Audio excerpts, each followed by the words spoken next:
Hello, everybody, Hola. and welcome back to our channel. I am Mr. X. This is my daughter, Little Z. We are back. We're going to be doing some reactions to stuff from the 80s this time. I'm really excited about it. Old man stuff. Yeah. So today we're going to look at some toys from my generation when I was growing up as a kid, younger than you are now. But for some reason, I don't know what it was about the 80s. There were so many toys that were, for the boys anyways, that were just like really wrong and not cool at all, and probably wouldn't fly this day and age. So this is going to be really fun to see a reaction. I am really excited now. Yeah, I mean, we're going to start off easy, and then we're gonna progress to some weird stuff. Okay, then. So hang tight. Like levels. Yeah. You have a lot of tabs open. If anybody here likes what they see, if you guys like our content, please like and subscribe to our channel. I'm gonna get right into this, and we're gonna have some fun.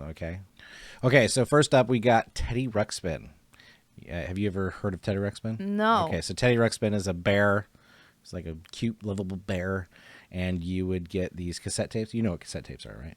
Of course. Okay. Anyway, so you'd put cassette tapes in the back of Teddy Ruxpin, and he would tell stories, and like it was pretty cool stuff. So here we go, Teddy Ruxpin.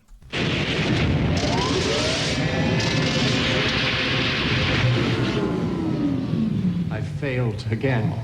How about these, Master? Hi there. My name is Teddy Ruxpin. How are you today? I hate it. Well then, You hate it? I would like to Teddy tell you Ruxpin, a story. the world's first animated storytelling bear.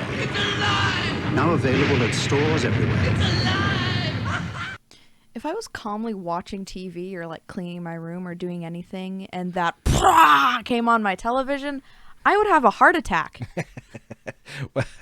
Well, so here's the thing. Like, you were brought up without like television and commercials. Like, Yeah. you made sure that your mom and I made sure that everything that we watch is streaming online, and you've never really had the experience of like Saturday morning cartoons and watching the commercials. So back when I was a kid, we had Saturday morning cartoons, which was like all morning, Saturday morning from I think like 6 a.m. until noon. We had all the cartoons that we could handle, and that was like our big break from school. Like everybody always waited until Saturday morning because those were when the best commercials were on, were the new toys, and that was the only way that we would find out about them. No internet, Twitter, No internet. Instagram. Wow, No internet. that sucks. So, so Teddy Ruxpin was actually kind of cool because what you could do too is like what I used to do when I was a kid is we'd take like music cassettes and we put them in the back of Teddy Ruxpin, and he'd just be singing all of our favorite songs. That's terrifying. Yeah, that's pretty cool. Okay, so there was Teddy Ruxpin. Let's move on. You didn't seem impressed at all. I was scared, Okay. actually. Okay. Next up, we have the Pogo Ball. Pogo ball. The Pogo Ball. Do you know anything about the Pogo Ball? Pogo is the monkey from the Umbrella Academy. Yeah, but that has nothing to do with the Pogo Ball. I know, but that's just the first thing I thought of. Okay. I wanted to share that. Tell me what you think of the Pogo Ball. Okay. Pogo ball is what they call it when you're hopping and bopping everywhere. Pogo ball is what they call it. What they're not showing is all the kids that like fell off the thing and broke their necks. Yeah, obviously. That's not good for business. Pogo is my favorite way to have a ball. And Pogo ball the thing for you. Yeah. Pogo ball is Oh yeah, what they call Pogo. it. Pogo ball is what they call it. My favorite way to have a ball. That was like high tech. I feel like if you Production. brought a pogo ball, Hold on. Oh, okay. I feel like if you brought a pogo ball into a club, that's what I thought like the last thing was, you would get beaten. Back in the 80s, it was a weird time because we did a lot of weird things. Like, and people were okay with it. Because we didn't have the internet. There was nobody telling us we couldn't do it. I know, but that commercial reminds me a lot of the Cool Kids with Asthma commercial. Have you seen that one? No. You haven't? No, write that down. We're gonna watch that later. We're not gonna do that in this one. So we got a few more to get through, and I wanted to keep this short and sweet. Okay, next up we have Mad Balls. Now, I owned a bunch of Mad Balls. I collected them. I thought they were so cool and so much fun, and it scared the crap out of my sisters, and I loved it. Oh, God. Mad balls, gross for one, gross for all. We play with a mad ball, they're gross, funny, yucky, sick. There's 8, so you can take your pick. We throw, catch, it's fun. There's so much gross in every one. Freaky fun is what they're for. There's so much ugly, so much more. Gross for one, gross for all. We play with a mad ball. We play with a mad ball. We play with a mad ball. Mad ball. Freaky fun for everyone, sold separately from Amtoy. Mad ball. Okay, what do you think about Mad Balls? That says a lot about you. that you collected those. Oh, I loved them. You look like a mad ball. I totally love those things. And my sisters hated it. They hated those things. I can hear their screams. Oh, yeah, I threw it at them all the time. Yeah, they hated it. It was great. Oh, my God. The best thing ever. Also, I think a very good tactic for making kids want to buy your product is the teteacher being angry. You know, and that's for every generation. Yep. That is for every generation will hate teachers. Well, we can't say we hate teachers because there's a lot of really cool teachers out there. But, you know, it's part of the rebellious youth, you know. Yeah. Yeah, well, everybody's got to go through that. I think it's great. Okay, so up next we got My Pet Monster. Now, this is something else that I owned, and I used to scare my little sister with this. She hated this thing, and I absolutely adored it. I thought it was cute as hell. You're a terrible person. My Pet Monster. He's bigger than big. When he fights battles, he always wins. And he's your friend, too. He breaks his chains. Put him on you and break away, too. With My Pet Monster, you're busting loose. He's big. And scary. And helps people, too. And he's your friend, too. My Pet Monster plays all day. Tough. Awesome. Looking great. And all your friends will want him for their friends, too. My Pet Monster has breakaway chains from Amtoy and American Greetings Company. Now, to be perfectly honest, if they still sold My Pet Monster, I would go buy one today. Are you serious? Yeah, totally serious. Okay, there's a lot going on with My Pet Monster, as there's a lot of things going on in 80s commercials, obviously. Oh yeah, they had to grab the attention of the kids. Obviously. You know? Like everything was just like in your face, you know, all the time. One thing that I like about it is that it's scary. You can scare people with it, but it also has a soft side. Yeah, and he's got breakaway chains. I mean, who wants to be shackled? Nobody wants to be shackled, especially not My Pet Monster. Are you kidding? I don't know. I was really getting into it. I want to buy one again. Oh, well, maybe we could find an old person. Okay, let's keep this party going. All right, next up we have Rude Ralph and Breath Blasters. Now I'm going to tell you something about this little thing. I think I had one, but I believe my mom or dad threw it away because it was really bad. Come to find out, 6 months after the release of this toy, it was taken off the shelves because it was deemed toxic. So yeah, here we go. Oh no! Yeah, Breath Blasters. Oh no! This is Rude Ralph. When I pull his eyeball, he can make 4 really gross noises. I brought him to school today. That was totally disgusting. Thanks. From Axlon, Rude Ralph. You think Rude Ralph is disgusting? Yes, I do. Then take a whiff of this. Breath Blaster makes a horrible stink when you squeeze it. Yeah, so the stuff that came out of the Breath Blaster. From Axlon. Ugh. What next? So the stuff that came out of the Breath Blaster was like deemed like highly toxic. You were a terrible child. No, it wasn't me that I was a terrible child. It was the 80s that gave us the tools to be terrible children. Why did your parents let you buy this? I actually bought a lot of the stuff with my own money. So yeah. I can't do that. Why not? Because you won't let me. No, it's true. I have a tight leash on you, and it's great. Yeah. No, it's not. It's my privilege as being your father. Quick me break. Okay. I'm drinking a lime LaCroix today. It's great. Yes, I'm going to do this every episode. No, you cannot stop me. LaCroix might stop you. They might take away your LaCroix privileges. Well, at least they'll notice me.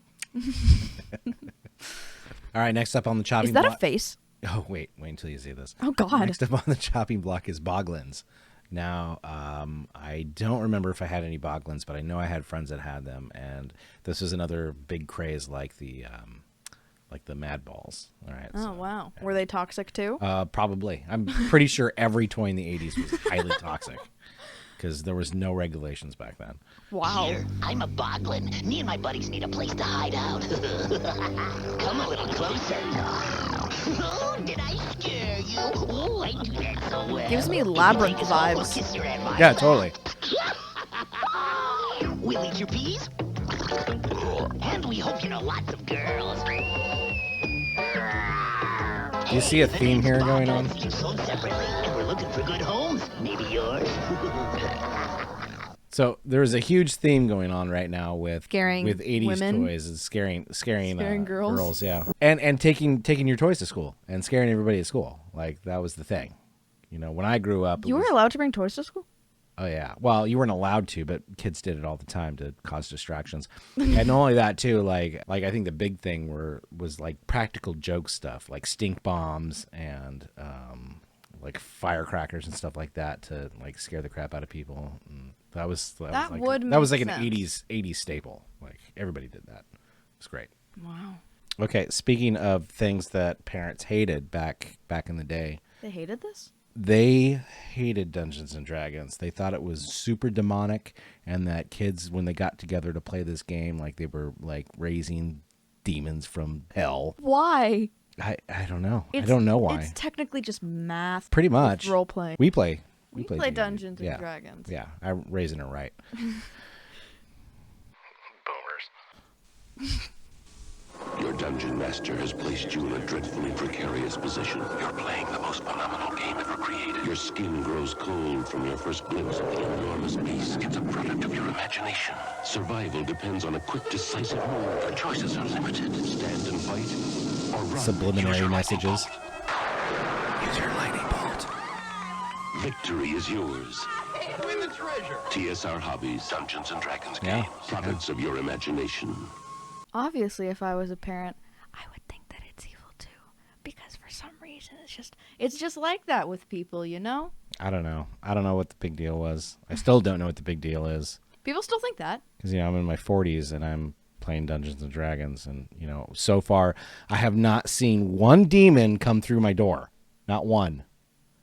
So they lied to me. Are you sure? And I'm kind of upset about it that they lied to me, that there was no, you're going to raise the dead, you're going to summon demons. So disappointed. Okay, last but not least, this is the end-all and be-all of video games from the 80s that, made a whole generation. There were other video game platforms before this. There was Atari, ColecoVision, but nothing was like home video gaming until Nintendo came out. It changed the face of video games, and it's the reason why you have your video games today. I love Nintendo.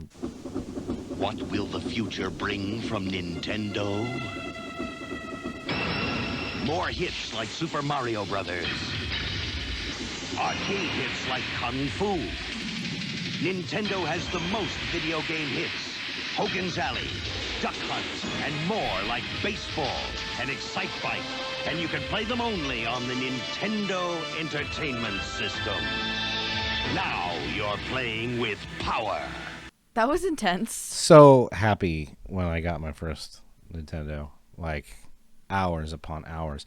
And it was hard too because, there was no save spots on a Nintendo. They gave you if you completed a level, then you were granted a code that you could put in when you played the game again to get back to where you were. That makes sense, yeah. Some games actually didn't even have that. Sometimes if you were really invested in a game, you had to leave it on. You had to just leave it on, and hopefully it there was wouldn't no powers set on fire or something, so you could get back to your game that you were playing. It was intense, and it was pretty much the whole reason for my childhood. Who knew that Nintendo. keeping your game was more intense than playing the game? So intense, so intense. Wow. Anyways, I hope you guys all enjoyed this episode of nostalgia from the 80s. I know I did. Took me back. What did you think? What was your overall take from all of that? Quality was not in HD. That was your take from all of that? It was the video quality? Well, you raised me on good quality, man.